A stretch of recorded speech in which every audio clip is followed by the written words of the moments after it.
MPs who meet every year, usually at a very posh location, to discuss, well, who knows? Because, as you've seen, it's all very hush-hush. Guests include the likes of Henry Kissinger, the head of the IMF, and our very own Prime Minister, as well as Mr. Bowles. The PM joined them for this year's top secret tete-a-tete, which was being held this weekend in the Watford. Sunny Watford. It's where world domination begins. It's like Christmas for conspiracy theorists, including our Adam.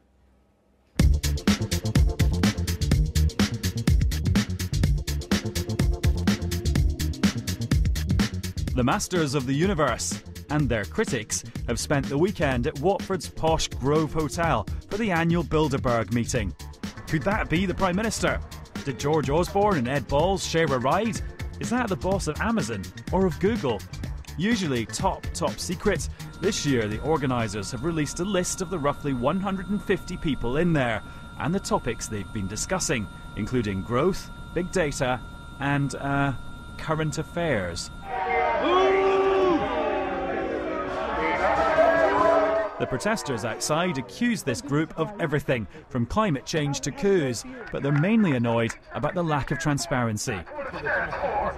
The man in the middle of the crowd is Alex Jones, king of the conspiracy theorists. Are there any conspiracy theories out there that you think are just too nuts and are just too extreme about these guys? Yeah, I don't personally think they're extraterrestrials or anything like some people say. Scary stuff, but this protest seems more like a slightly weird party. It's just corporate megadeth, so we're here to destroy them all. Does something not feel right about this today? It's surrounded by a ring of steel and a big but fairly relaxed police presence, which Bilderberg veterans say is a big change. Well, I had a baptism of fire in 2009, just outside Athens, so I went along and tried to cover it and spent a week being arrested, rearrested. While for residents of Watford, it's a bit so what. Well, I heard it was their secret shadow government meetings. Hasn't been held in England for a long while. And what do you think of that? What? Secret shadow government. What's that? Back at base, very few of the 22 invitees from the UK wanted to talk. Well, I just managed to speak to a very senior Bilderberger on the phone. I asked him why all the secrecy, and he said until the 1990s they used to hold press conferences after every meeting, but no journalists turned up, so they stopped doing them. Then, as if by magic, a member of the organisation's influential steering committee turned up in the BBC's offices. What goes with Bilderberg is an informal discussion about politics and the world's problems with a lot of politicians and businessmen. And we always produce lists of who's there. It's not secret. We don't have a mass audience listening to our discussions, so it's a good informal weekend where we get together. The internet is full of nutty theories about how we're ruling the world, we're going to invade America, we're poisoning the watercourses, all this kind of thing. It's very much duller than that, I can assure you. Oh, I'm actually slightly disappointed. Maybe not so sinister after all. But luckily I'm told there's a Bilderberg splinter group called the Trilateral, which includes the Chinese. And you know how open they are. That was Adam Fleming reporting from Watford. We've not seen him since. So if you see him, point him back here. We're joined by Alex Jones, an American shock jock. He's been campaigning for more openness at the Bilderberg conference. David Aronovich, who's always sniffy about conspiracy theories. He's a columnist for The Times. Alex Jones, you've been covering Bilderberg for a long time.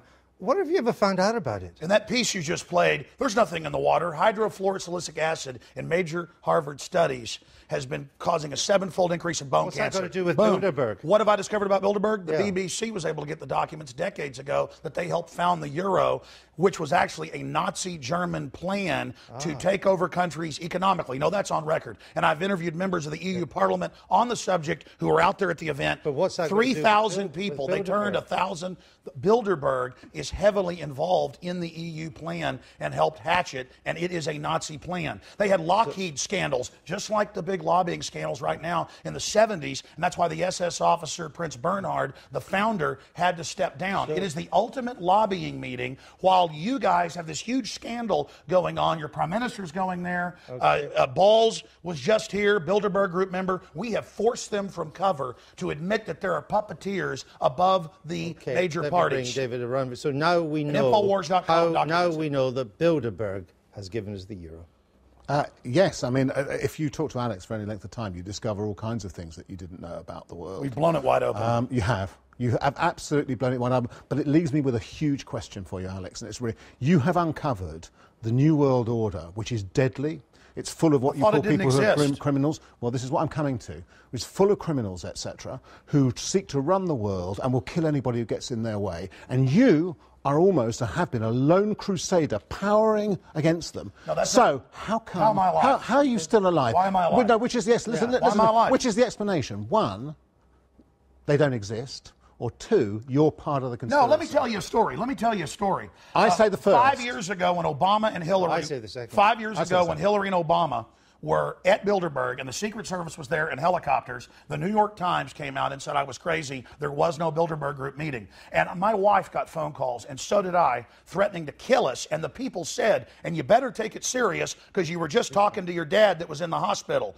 You better shut your mouth or we're going to cut your head off. But now they were going to kill you, they listen to everybody's phone lines. They call up and harass people that expose them and tell them what they were just talking about. They harass people.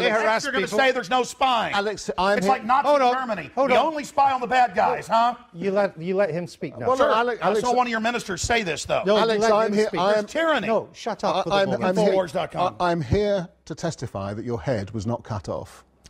Ladies and gentlemen, if they kill me, it turns me into a martyr.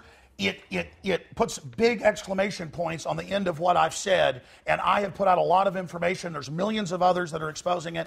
And look, we have mega banks that are getting $85 million a month of U.S. taxpayer money. Most of it goes to Europe and England. British taxpayers, EU taxpayers have to pay to these mega bankers. They're in there setting this up. It's come out. And then the media distracts you with, look at a guy that talked to a lobbyist when the real lobbyist is going on. Listen, you're not going to dominate this. He gets to speak to, it's not your own radio show. Should we be worried about Bilderberg Group at all?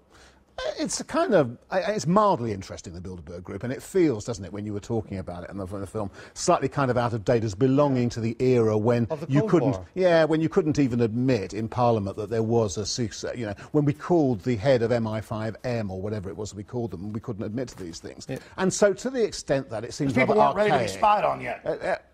What was that a fact? People hadn't been acclimated yet. Did you let him finish? We're in a police state. It's 1984. Yeah, listen, you guys just want to normalize it. Would you let him Alex, finish? how come you're here?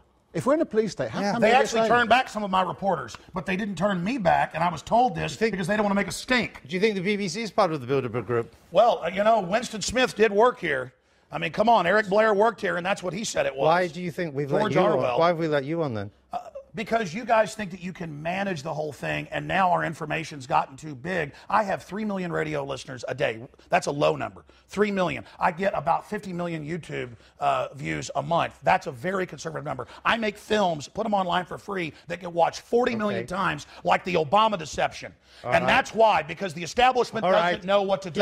Now, Alex has this point, and it's an important one. I would have, say, 10 years ago said, listen to all this stuff. He believes that people put cancer virus in vaccine in order to create a eugenics program. That's what he believes. We talk about medical discoveries. And we would have said, I would have said, hey, that's kind of mad and so on. And it's an interesting psychological phenomenon. Like Tuskegee, like the problem is that conspiracy theories like this are believed in. Hey, listen, I'm here to warn people. You keep telling me to shut up. This isn't a game.